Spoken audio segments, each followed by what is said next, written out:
Hello guys, तो कैसे हैं आप लोग। उम्मीद करता हूं कि आप सब बहुत अच्छे हैं। ये कहानी सैफ की है, जो कि प्रोफेशन से डॉक्टर था और वो भूत प्रेत का इल्म भी अच्छे तरीके से जानता था। अपने दोनों तरह की नॉलेज से सैफ ने कईयों की मदद की थी और उसकी बीवी हिना, जो कि बहुत ही खूबसूरत थी, और उन दोनों को दो मोतियों जैसे बच्चे भी थे जो कि बहुत ही खूबसूरत थे। और सैफ अपने छोटी सी फैमिली के साथ बहुत ही खुश रहा करता।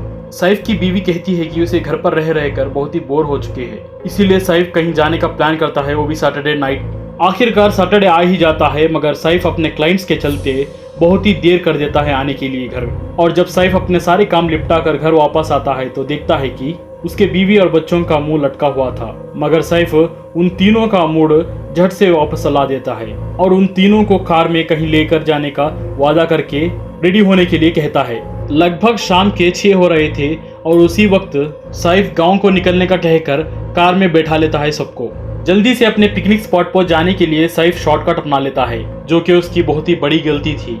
हालांकि वो भी लंबा चौड़ा रास्ता ही था और पहाड़ियों से होकर हाईवे पर जाकर मिलता था, और वो एक सुनसान सड़क पे बहुत ही लंबा सफर था। और सैफ भी कार चलाते चलाते बहुत ही थक गया था, इसीलिए आराम करने के लिए वो बाजू में ही एक पुराने से होटल में जाकर कार ठहरा कर देता है। और अंदर जाकर वो और उसकी फैमिली रूम के लिए काउंटर पर जाकर खड़ते हैं, जहाँ पर एक बूढ़ा आदमी बैठा हुआ था जो कि खुद भी सो रहा था। और वो उनकी आवाज़ से जग भी जाता है और सैफ रूम मांगने पर वो एक लड़के को बुलाकर रूम बताने के लिए चाबी दे देता है। यहाँ तक सब ठीक चल रहा था और वो लड़का भी उस फैमिली को अपना रूम बताने के लिए लेकर जाता है।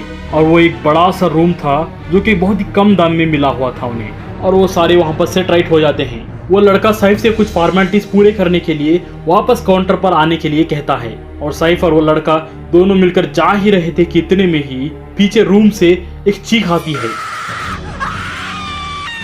और जब सैफ पीछे मुड़ के देखता है तो वो चीख उसी रूम से आ रही थी जहां पर उसकी फैमिली थी। और इस बात को उस लड़के से पूछने के लिए वो सामने मुड़ता है तो वो लड़का भी कहीं गायब हो गया था। और फिर सैफ अपने कमरे के ओर जाने के लिए पीछे मुड़ता है तो अचानक से वो लड़का सैफ के चेहरे के आगे आकर खड़ा हो जाता है। और इस बार वो लड़के का चेहरा बहुत ही भयंकर और खौफनाक था, जिसे देख के सैफ के रोंगटे खड़े हो जाते हैं। और फिर वो अचानक से पलक झपकते ही गायब भी हो जाता है।